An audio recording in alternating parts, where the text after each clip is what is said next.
कोल्हापूर, सांगली, कोल्हापूर, रत्नागिरी, सिंधुदुर्ग या 6ही जिल्ह्यांमध्ये सध्या एकच चर्चा असल्याचं पाहायला मिळतं आहे। गेल्या 40 वर्षांपासून जो हा लढा हे 6ही जिल्हे लढत होते त्यांना आता यश आलेलं आहे। हो, मी बोलतीये ते सर्किट बेंचबद्दल। या सर्किट बेंचची उभारणी सध्या आपलं कोल्हापूरचं जे टाउन हॉल आहे त्याच्या शेजारीच होत आहे असल्याचं आपल्याला पाहायला मिळतं आहे।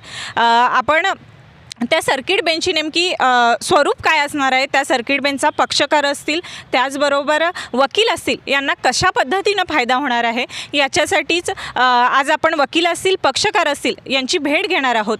चला तर मग माहिती जाणून घेऊया। कोल्हापुरात सध्या जे सर्किट बेंचचं किंवा आता थोड्याच दिवसात त्याचं कामकाजालाही शुभारंभ होऊन कामकाजालाही सुरुवात होईल, आपल्याला नेमकं सर्किट बेंच खंडपीठाबद्दल काय वाटतं? मी ॲडव्होकेट सर्जेराव खोत, माजी अध्यक्ष कोल्हापूर जिल्हा बार असोसिएशन। मागील 40 वर्षापासून कोल्हापूर या ठिकाणी मुंबई उच्च न्यायालयाचं खंडपीठ अर्थात सर्किट बेंच चालू व्हावं यासाठी आमचं अथक परिश्रम चालू होतं। नुकतेच ज्या वेळेला मुंबई उच्च न्यायालय सुप्रीम कोर्टमध्ये सर्वोच्च न्यायालय म्हणून आदरणीय भूषण गवई साहेबांची नियुक्ती झाली, तो आमच्यासाठी अतिशय आनंदाचा क्षण ठरलेला आहे।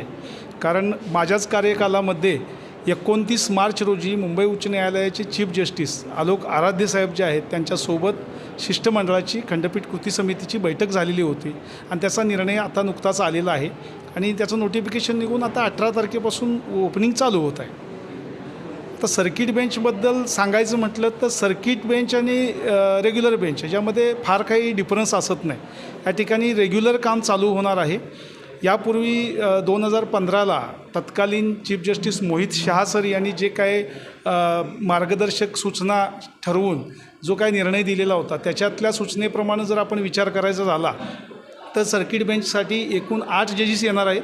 त्यापैकी 4 जजेस सुरुवातीला येतील, त्यापैकी 2 जजेस हे डिव्हिजन बेंच आणि 2 जजेस सिंगल बेंच म्हणून बसतील आणि पुढच्या टप्प्यामध्ये पुन्हा एक डिव्हिजन बेंच 2 सिंगल जजेस अशा प्रकारे कामकाजाचं स्वरूप आहे। सध्या कोल्हापूर, सोलापूर, सांगली, सातारा, सिंधुदुर्ग आणि रत्नागिरी ह्या 6 जिल्ह्यातील जे कामकाज मुंबई उच्च न्यायालयामध्ये होतं ते सगळं संकलित करून ते काम कोल्हापूरला पाठवण्याची तयारी चालू आहे आणि सगळे कोल्हापूर जिल्हा बार असोसिएशन असतील किंवा कोल्हापूरसह 6 जिल्ह्यातील बार असोसिएशन आहेत यांची खंडपीठ कृती समिती जी आहे त्या कृती समितीच्या माध्यमातून तसंच शासनाच्या माध्यमातून या कार्यक्रमाचं ग्रँड इनॉग्रेशन 17 तारखेला व्हावं या दृष्टिकोनातून प्रयत्न चालू आहेत। 17 तारीख तर अद्याप निश्चित झालेली आहे, वेळ अजून निश्चित झालेली नाही आणि लवकरच त्याचं उद्घाटन होईल आणि कोल्हापूरच्या जनतेला न्याय आपल्या दारी या संकल्पनेनुसार न्याय मिळू शकेल अशी आशा आहे। धन्यवाद। कोल्हापूर असेल किंवा हे जे बाकीचे जिल्हे आहेत यांनी याचा कशा पद्धतीनं फायदा करून घ्यावा असं आपल्याला वाटतं? आता कोर्ट कामकाजाच्या बाबतीत बघितलं तर महत्त्वाचा भाग असा आहे की कोल्हापूर रिजनमधल्या शेवटच्या तालुक्यातल्या व्यक्तीला मुंबईपर्यंत जायला 479 किलोमीटर एवढा सर्वसाधारण प्रवास करावा लागतो आणि एकूण भौगोलिक परिस्थिती जर बघितली तर 1,03,000 स्क्वेअर किलोमीटर्स हा प्रिन्सिपल बेंचचा एरिया, त्यापैकी 53,000 स्क्वेअर किलोमीटर्स हा एरिया कोल्हापूर रिजनचा आहे। त्याच्यामुळं टेरिटोरियली 50%पेक्षा जास्तच कोल्हापूर रिजनमध्ये एरिया समाविष्ट होतो।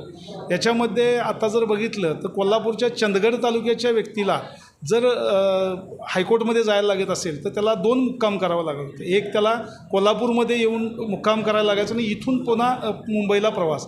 सगळ्यात महत्त्वाचा भाग हा राहील की जो प्रवास खर्च आहे तो त्या ठिकाणी वाचू शकेल।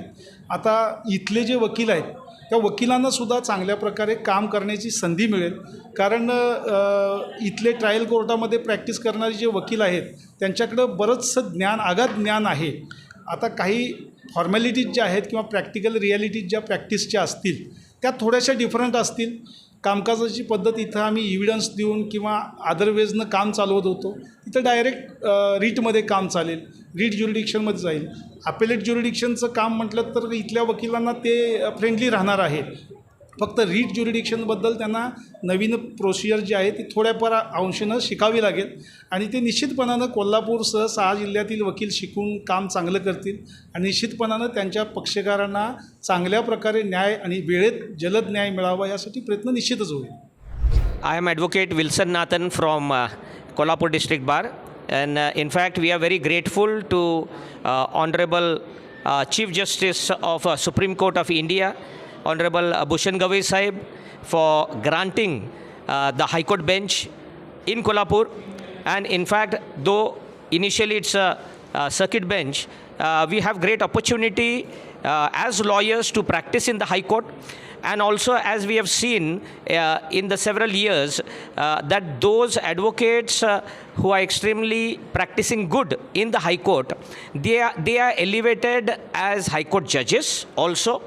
And most of our lawyer friends who have practiced in Kolhapur, they were practicing in Bombay High Court, and they also have been elevated as High Court judges. And in fact, they are sitting judges now in Bombay High Court, Aurangabad High Court, Nagpur bench, Aurangabad bench, Nagpur bench. Likewise, lawyers from Kolhapur also will get an opportunity to be elevated as High Court judges. So that's a good opportunity for lawyers also. And in fact, justice will be at the doors of people, the farmers and those downtrodden people who can't go to Bombay because of money. And in fact, they'll be infringed of justice. And now they'll get justice from Kolhapur itself.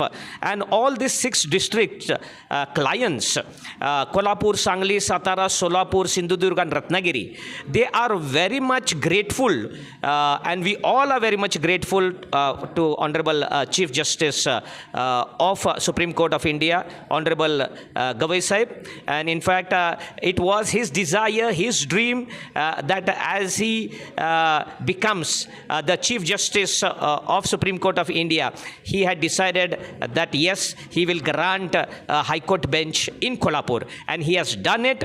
And we are extremely grateful and thankful to him, and all the 6 districts advocates, we are extremely grateful and thankful to Honorable Chief Justice of Supreme Court, Gavai Sahib. High Court Circuit Bench in Kolhapur, it's a great opportunity for lawyers, for junior lawyers and also for senior lawyers. Now, for me, it's my 30th year of practice in district court. So we are very much grateful for this opportunity that we'll get an opportunity to argue before the High Court judges. And also the junior lawyers, they are very much grateful and happy to argue and practice in the High Court bench in Kolhapur. And we'll get ample opportunities, and the practice, the lawyer practice and giving justice itself in Kolhapur and through Kolhapur, through the High Court bench, will be seen in the coming days. What are the benefits to the clients of this area? Clients definitely will be benefited, and as I've told that the farmer community and those laborer class also and others, those who have good documents with them, but because of lack of money, they can't go to or travel to Bombay High Court, and because it was expensive for them staying there and travel and so on. But for them, it is very much beneficial that since the High Court bench has come in Kolhapur, they will not have to travel, they will not have to spend much money going to Bombay, but they will get justice here itself in Kolhapur. सध्या कोल्हापूरमध्ये खंडपीठाच्या कामाला सुरुवात झालेली आहे. शुभारंभही होईल आणि त्यानंतर कामकाजाला सुरुवात होईल. खंडपीठाबद्दल आपल्याला काय वाटतं? मी ॲडव्होकेट गिरीश नाईक, गेली 40 वर्ष मी फौजदारी प्रॅक्टिस करतो आणि या ठिकाणी बरेच बेल वगैरे असतात, बरेच सेशन्स चालतात. त्याची ती अपीलं वगैरे जी असायची ते आम्हाला पूर्वी मुंबईला पाठवायला लागायची. आमच्या पक्षकारांना किंवा आम्हालासुद्धा जावं लागायचं. खूप त्रासिक असायचं ते. त्या ठिकाणी अकोमोडेशन मिळायचं नाही. त्या ठिकाणी जाता येताना खूप मोठा खर्च व्हायचा, तो पक्षकारांना पेलवायचा नाही. त्यांच्या मुंबईवाल्यांच्या फॅसुद्धा त्या मानानं मुंबईच्या मानानं असायच्या. आमच्या आता इथं आल्यानंतर काय होणार, त्या पक्षकारांना आमच्या ज्या आत्ता इथं ज्या फॅ आहेत त्याच फीमध्ये आम्ही पुढं त्यांना काम करून दाखवू शकतो. आणि या ठिकाणी त्या ठिकाणी जाऊन जे अपील दाखल करायची किंवा बेल ॲप्लिकेशन याच्या पुढचं बेल ॲप्लिकेशन म्हणजे इथं रिजेक्ट झाल्यानंतर पुढं जावं लागायचं हायकोर्टला, ते आता इथंच जायला लागणार.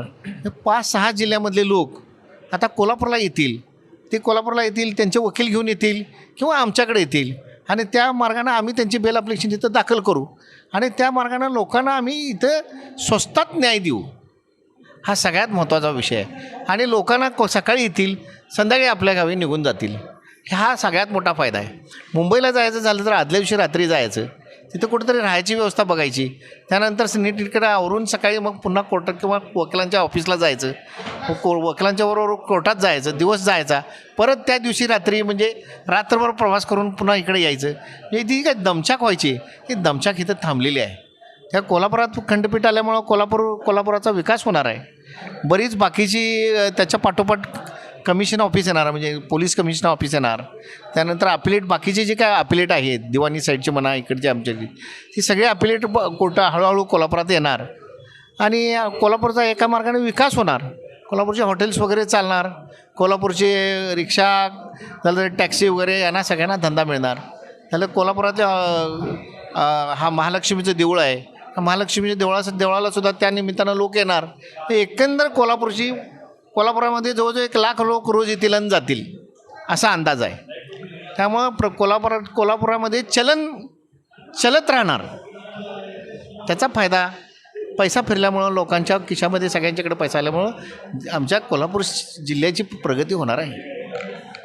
क्राईमच्या बाबतीत बोलायचं झालं तर क्राईम संदर्भात आपल्या खंडपीठामध्ये कशी व्यवस्था असणार आहे आणि क्राईमला या खंडपीठाचा नेमका फायदा कसा होणार? आता कसं आहे, क्राईमच्या बाबतीमध्ये इथं अपिलेट साईट आजच पेपरला आलेला आहे की अपिलेट साईटसुद्धा अपीलसुद्धा इथंच दाखल करता येणार, इथंच रिट पिटिशनसुद्धा दाखल करता येणार.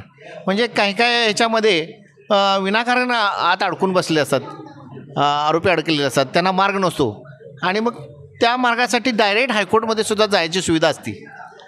आणि क्राईमच्या बाबतीमध्ये बघितला तर इथं झालेली अपील इथल्या इथं आम्हाला जायला लागल्यामुळं त्या त्रास वाचणार आहे आणि पटापट निकाल लागणार आहेत. जवळजवळ 6 लाख ब्रीफ आता इकडे येणार आहेत कोल्हापूरला. एक खंडपीठ म्हणजे एक डिव्हिजन बेंच बसणार आहे. म्हणजे जवळजवळ एक खंडपीठासारखंच म्हणायला हरकत नाही. सर्किट बेंच आला असतं तर सर्किट बेंच फक्त 15 दिवसात करता, म्हणजे कायद्याप्रमाणे 15 दिवसाचं असतं, पण इथं आपल्याला महिनाभरासाठी म्हणजे पूर्ण वेळ इथं दिलेला आहे. त्यामुळं पूर्ण काम इथं सहज चालू होणार आहे. आणि क्राईम साईटचं जर म्हणाल तर सगळ्या मार्गाने आम्हाला फक्त मुंबईला जायची गरजच नाही. सगळे निकाल इथंच लागणार, अपिलाचे निकालसुद्धा इथंच लागणार. अशी परिस्थिती सगळ्यांना फायद्याची आहे ना. वकिलांच्यामध्ये प्रगती होणार. म्हणजे आमच्या वकिलांच्यामध्ये क्रिमिनल साईटला जवळजवळ 200-250 लोक काम करतात इथं. त्या सगळ्यांना आता एक हुरूप आलेला आहे. पहिले 5-6 महिने ते जाऊन बघतील कसं करायचं, काय करायचं, कसं कामं दाखल करायची, बेल ॲप्लिकेशन कशी दाखल करायचे. निरनिराळ्या मुंबईच्या आसपासच्या जे काही हायकोर्टमध्ये प्रॅक्टिस करतात त्यांची त्या सल्लामसलत करतील त्यांच्याबरोबर आणि इथं कामं दाखल होतील. लोकांचा फायदा होणार आहे, वकिलांचासुद्धा फायदा होणार आहे, जनतेचा फायदा होणार आहे. अशा मार्गाने कोल्हापूरची प्रगती होणार आहे. मी ॲडव्होकेट अमर उर्फ JP नाईक आहे. मी गेली 32 वर्ष सिव्हिल आणि क्रिमिनल दोन्ही फॅकल्टीजमध्ये प्रॅक्टिस करत असतो मी.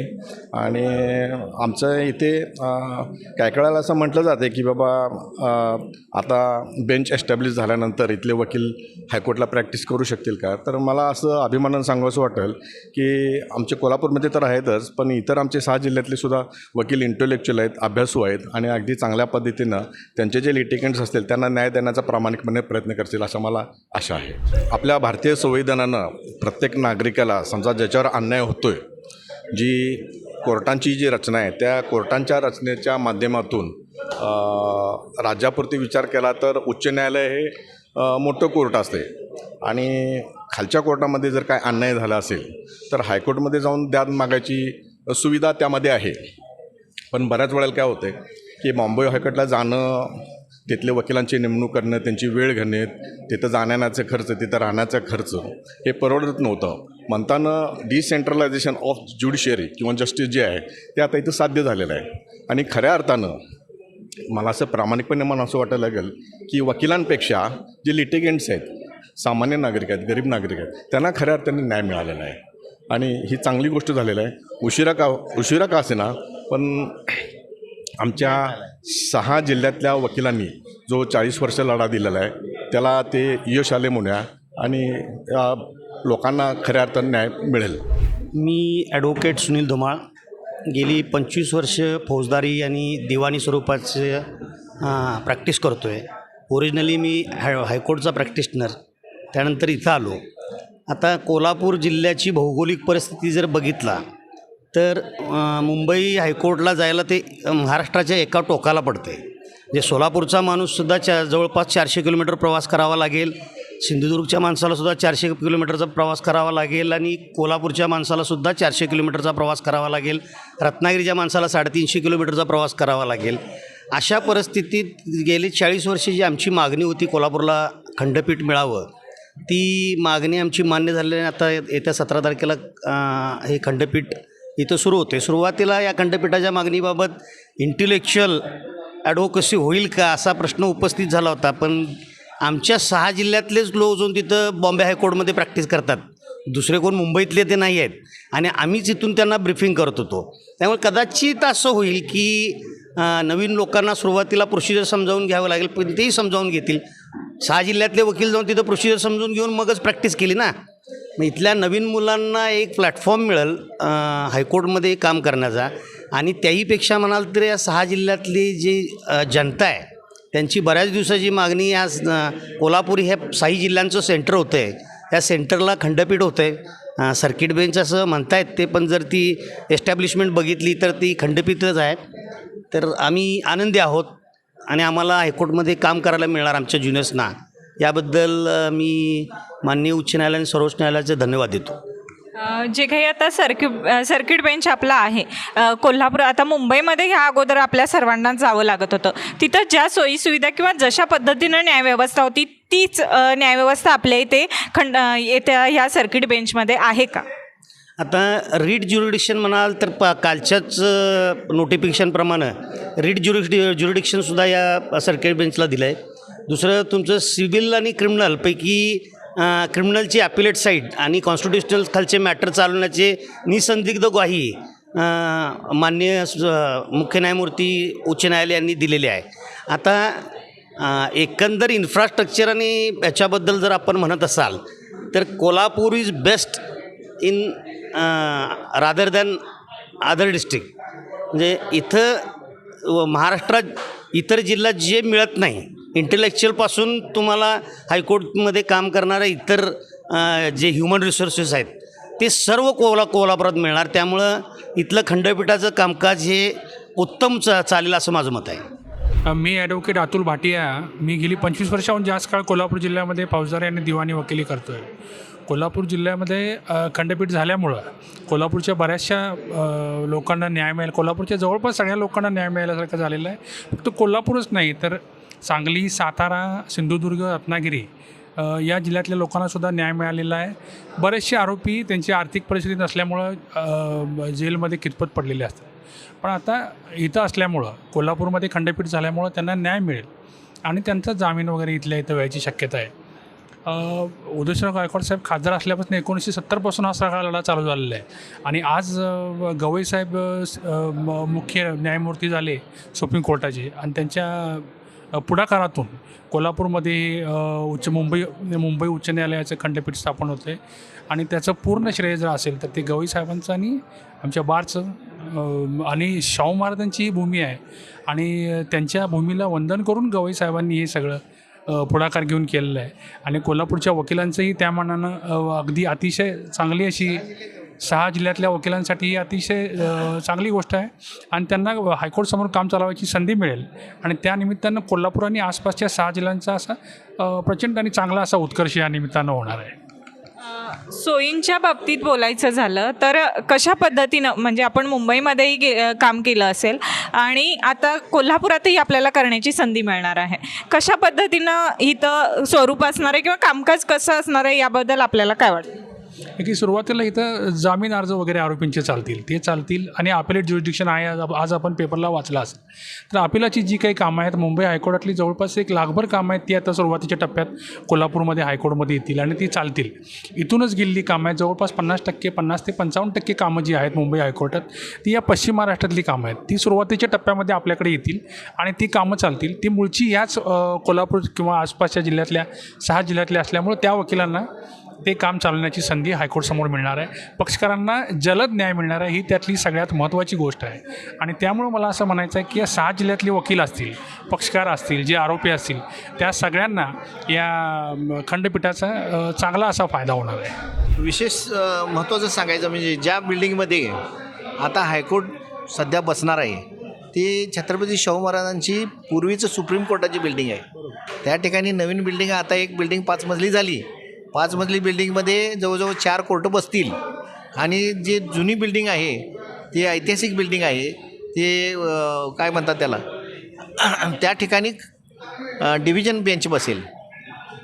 या ठिकाणी बसायचं किंवा या ठिकाणी हे म्हणजे ती छत्रपती शाहू महाराजांची पुण्याई म्हणावं लागेल. आणि गवई साहेबांचा असे उद्गार आहेत की दलित समाजावर शाहू महाराजांनी केलेले जे उपकार आहेत त्याची कुठंतरी उतराई करायची होती शाहू महाराजांची. त्याकरता मी हे इथं आणण्याचा कसोशीनं प्रयत्न केला आणि मी बोलल्याप्रमाणे ते या ठिकाणी मी आता त्या करून दाखवलेलं आहे. त्यामुळं आमच्या वकील लोकांचं 6 जिल्ह्यातल्या वकिलांचं सगळ्यात मोठं अभिवादन एक म्हणजे छत्रपती शाहू महाराजांना नंतर गवई साहेबांना असेल. मी राजाराम विभूते, सर्टिफाईड ऑर्डर कोल्हापूर. नुकताच सर्किट बेंचचे जे आर निघाला त्याबद्दल मी ह्या सगळ्याच त्या सर्किट बेंच जो पेंडिंग प्रश्न होता जो त्या प्रश्नाला वाचा फोडून विविध वकील संघटनांनी समाजाने जे काय काम केलं त्या सगळ्यांचं ह्या सर्किट बेंचच्या निर्मितीत मोलाचा किंवा सिंहाचा वाटा आहे.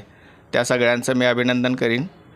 त्यानंतर मुळात सर्किट बेंच ह्या 6 जिल्ह्यासाठी जे सर्किट बेंच झालं आहे त्यामुळं सामान्य जनतेला त्याचा जास्तीत जास्त फायदा होणार आहे. तो म्हणजे जे सामान्य नागरिक फक्त खर्चामुळं किंवा जास्त लांब असल्यामुळं जाऊ शकत नव्हते त्यामुळे ते न्यायापासून वंचित राहत होते त्या सगळ्यांना इथं आपल्याला जवळ सर्किट बेंच आल्यामुळं किंवा ह्या 6 जिल्ह्यांसाठील सगळ्या लोकांना हे सोयीचं ठिकाण आणि खर्चापासून हे म्हणजे सहकार्य करणारं सर्किट बेंच असं म्हणता येईल. याचा म्हणजे सर्व न्यायापासून वंचित राहणाऱ्या सर्व लोकांना याचा फायदा होणार आहे. म्हणजे आता आपण ऑडिटिंगचं सर्व काम पाहता ह्या अनेक केसेस आपल्यापर्यंत आले असतील ऑडिटिंगबद्दल त्यामध्ये तुम्ही खर्चाचा रेशो पाहत असाल. त्यानुसार आता सामान्य नागरिकाला एखादी केस लढवायची असेल आणि त्या संदर्भात त्याला एखादं ऑडिट करायचं असेल त्यामध्ये त्याला कुठल्या टप्प्यांना कसा फायदा होणार आहे हे आमच्या प्रेक्षकांना सांगा. मुळात ऑडिट आणि सर्किट बेंचचा जरी संबंध दुरान्वय असला तरीसुद्धा काही सहकारी म्हणजे सहकार हा कोल्हापूर किंवा पश्चिम महाराष्ट्राचा विकासाचा केंद्रबिंदू मानला जातो. त्यामुळं अशा संस्था चांगल्या मजबूत स्थितीत राहणं त्यांना अफरातफरीच्या जाळ्यातून बाहेर काढणं किंवा त्यापासून लांब ठेवणं हे आमचं सगळ्यांचंच म्हणजे ऑडिटर म्हणून आमचं आणि मग समाजाचं पण काम आहे. का तर समाजाचा विकास त्या संस्थांवर अवलंबून आहे. आणि मग अशा संस्था होणारा भ्रष्टाचार थांबवण्यासाठी किंवा त्याला भ्रष्टाचाराला आळा बसण्यासाठी म्हणून जे काही चुकीचे वागणारे लोक असतात त्या लोकांच्यावर योग्य वेळेला त्यांच्यापासून न्याय मिळण्यासाठी किंवा त्या संस्था विकासासाठी त्या संस्थांच्या विकासासाठी याची मदत होणार आहे. सध्या सर्किट बेंचचं काम आपल्या कोल्हापूरमध्ये जोरदार सुरू आहे. आपल्या सर्किट बेंचसाठी मान्यता मिळाली आहे त्याबद्दल आपल्या काय प्रतिक्रिया आहेत. मी मोहन बाळासाहेब पाटील, कोल्हापूर हॉटेल व्यावसायिक महासंघाचा सचिव. कोल्हापुरात सर्किट बेंच होतं आहे हे अत्यंत आनंदाची गोष्ट आहे. एक वेगळ्या प्रकारची कोल्हापूरला आता चालना मिळणार आहे, जेणेकरून कोल्हापूरचं नाव राष्ट्रीय स्तरावर पोचणार आहे. कोल्हापुरात सर्किट बेंच होते, ह्याचे अनेक फायदे आहेत. काळांतराने ते कळत जातील लोकांना. आता सध्या बेसिकली विचार करायचं म्हटला तर कोल्हापूरला जे सर्किट बेंच झालेलं आहे त्यामुळं इथल्या वकील लोकांना, इथल्या क्लायंटना, सरकारी कर्मचाऱ्यांना ह्याचे अनेक प्रकारे फायदे होत आहेत. उदाहरणतः जर म्हणायचं झालं तर पूर्वी काही केसेस असतील तर ती मुंबईची त्यांना अनेक वेळा वारी करायला लागायचे, जेणेकरून त्यांचा वेळ, पैसा आणि फीज हे सुद्धा खर्च व्हायचे. बऱ्याच वेळा असं व्हायचं की मुंबईची वारी बऱ्याच वेळा करूनसुद्धा कामं होत नव्हती, न्याय मिळायला वेळ लागायचा. ते आता बऱ्याच प्रमाणात कमी होणार आहे इथं सर्किट बेंच झाल्यामुळं. आणखीन काही गोष्टी जर बोलायचं झाल्या तर इथलं कोल्हापूरचं ट्रान्सपोर्टेशनचं वाढणार आहेत, हॉटेल व्यवसायही चांगला आहेत. त्याचबरोबर इथल्या वकील लोक जे काही ज्युनियर वकील लोक आहेत, ज्यांना कोणाला खरोखर शिकायची इच्छा होती, हायकोर्टाबद्दल जिज्ञासा किंवा तिथं प्रॅक्टिस करायची इच्छा होती, ते आता इथं साध्य होणार आहे कोल्हापुरात. आणखीन तिसरी गोष्ट जर म्हणायची झाली तर आता हे जे आता सर्किट बेंच कोल्हापुरात होत आहे त्या अनुषंगानं आणखीन काही सरकारी कार्यालय कोल्हापुरात होण्याची शक्यता आहे. इवन मी तर पुढे जाऊन आणखीन एक शब्द म्हणेन की सुप्रीम कोर्टाचा बेंच देखील होऊ दे कोल्हापुरात, अशी माझी इच्छा आहे व महालक्ष्मी चरणी प्रार्थना आहे, जेणेकरून कोल्हापुराचं नाव आणखीन देशपातळीवर मोठ्या प्रमाणात नावं रुपासील.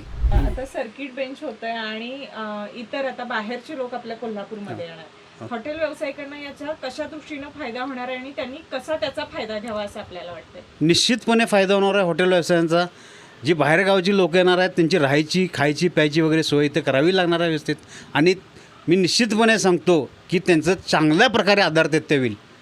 मुंबईला जो खर्च व्हायचा त्यांचा राहण्यापाण्याचा त्याच्यापेक्षा कैक पटीनं कोल्हापुरात खर्च कमी होतो आणि हे क्लायंटच्या फायद्याचंच आहे.